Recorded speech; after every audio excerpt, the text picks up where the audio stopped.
started. Drawmill. Okay. Let's see. D4. Let's try D4. I played E4 last time. Oh, gosh, he's pre-moving. You know, you don't have to pre-move your opening moves.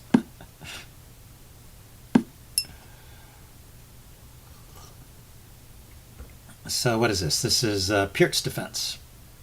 Okay, let's try the other line. I always play bishop d3. Let's try knight c3 and knight f3 and see how it goes. This is supposed to be one of the main ways to play against it. And well, where do I want to develop things? Maybe bishop here. Feels a little bit strange. Okay, I'll drop back. Does he want to play? Does he want to play knight to g4? I guess he does. So maybe that was not correct. So I can play here to f4.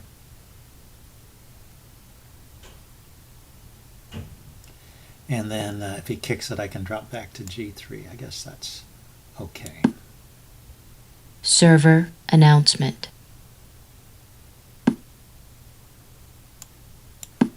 He declined to take it, or to kick it again. So he just developed his knight there. So maybe bishop here still seems like a good square for the bishop.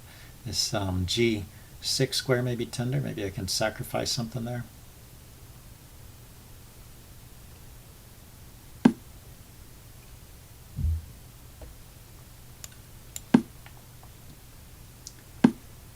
And yeah, he can undermine my d-pawn.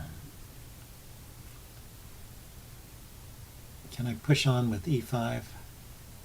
Pawn takes. Pawn takes. Pawn takes. Queen takes. Bishop takes. Looks good enough for black. So if I take the pawn, let's just push on. Let's not take it. It helps him develop a piece. I assume he would take back with the knight there and get a good post for it. So now he can push on with b5. Let's slow that down. Let's play more of a slow game. Or try and hold back his advances. So that's not loose. That's not loose. So now I want to push on with e4 though. e5. And do something on c6 here. e5, knight takes, pawn takes, bishop takes. Hey, e5 is supported and this is supported. I think this works. And I get a nice bishop opposing his bishop, assuming I can maintain it there. Oh, it's a pawn sack. It opened up a line for his queen, so oh, not really though. There's knight takes, queen takes, bishop here, check, and then it's all over. But now he is threatening to. Okay, so let's defend the d-pawn. I don't want to give it up.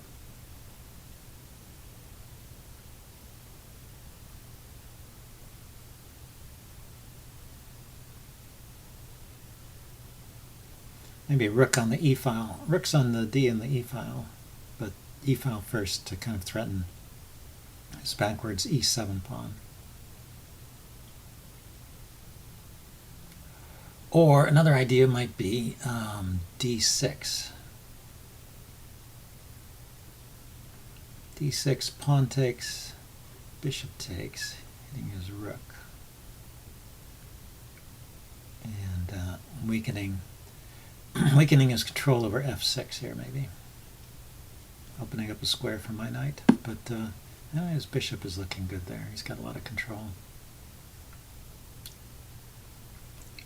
Okay, let's put the rooks on the central files anyway. It's just good developing moves. Maybe f4 to f5. He doesn't really want to take. I moved his queen off of that. So does that make this stronger, this d6 idea? Pawn takes, bishop takes, or if he just ignores it, can I push ahead? Knight takes, queen takes. Yeah, it's a threat, so he can't ignore it. He's got to take it. And after bishop takes, I can pin the bishop. Take the rook, he takes queen, I take the rook, he takes the bishop. Yeah, he comes out ahead. So I would have to unpin.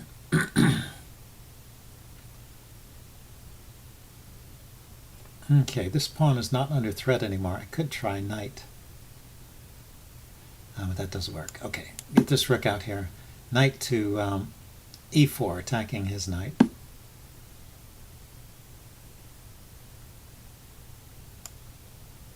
Is what I was thinking. 1, 2, 3, 1, 2, 3. I'm still supporting here. This pawn. Knight to e4 would lose it though. Seems like black is a bit under siege. However, how do I break through? Maybe g4, g5. Pawn takes.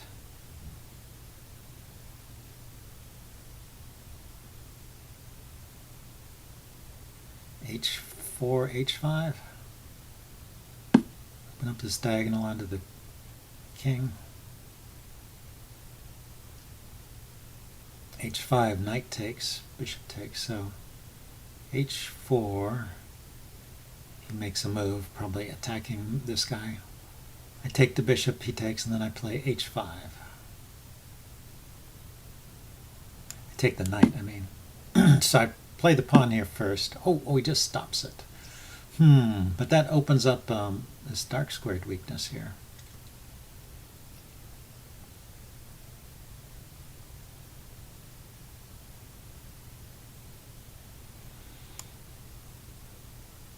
Okay, I guess I can go here.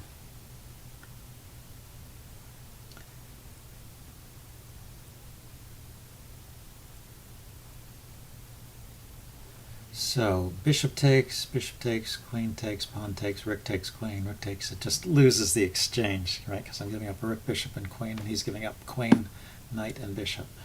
So he does push on with e4. So I thought, I can't take that. That's his point. I can't take right now because I put my queen here.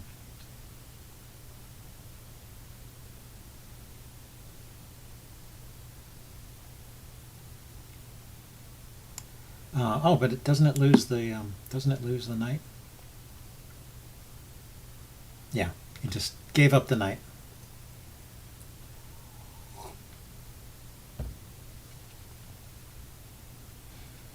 Well, that's one way to play these games. You put pressure on your opponent and hope that he makes a mistake. And now this pawn is pinned, and I can take it. Man, he can take back. I want to put my bishop here on the diagonal towards my opponent's king first.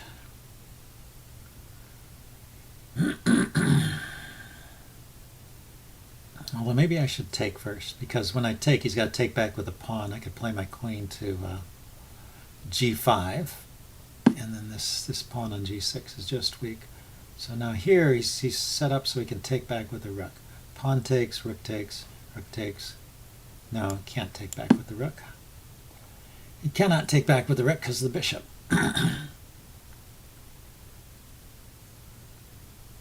So I assume he wants pawn takes. He takes this way first, okay.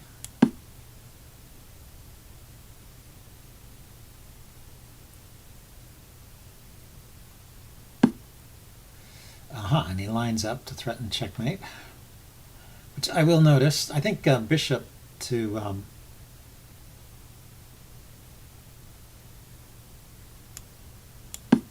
d5 is probably strongest, just because I can trade off the bishop and this battery will be over with, so I won't have to face that threat again.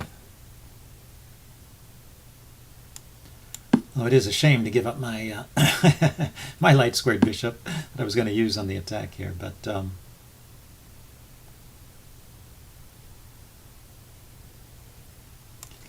here maybe I can invade with my rook now. It's nice when you have an advanced pawn like this, even if it's just sort of hanging by a thread, you can use it to support your own pieces to kind of swarm in.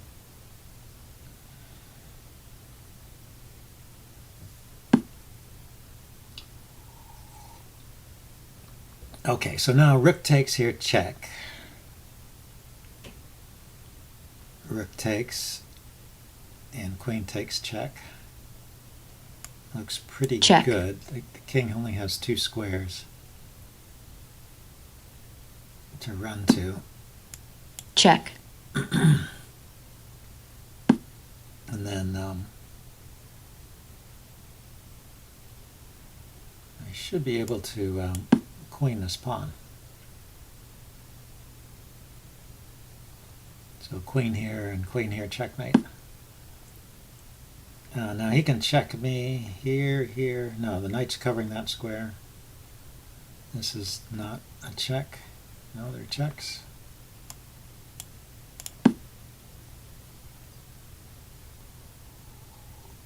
Black resigns.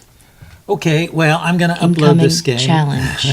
I may play Drellmill later, but you know, I've lost or drawn a bunch of games, so I'm happy to have a win. And even if it's just because he blundered a piece, there were some good moments early on, kind of a tense struggle in the beginning. So I'll upload this and do a postmortem. See you guys later. Bye.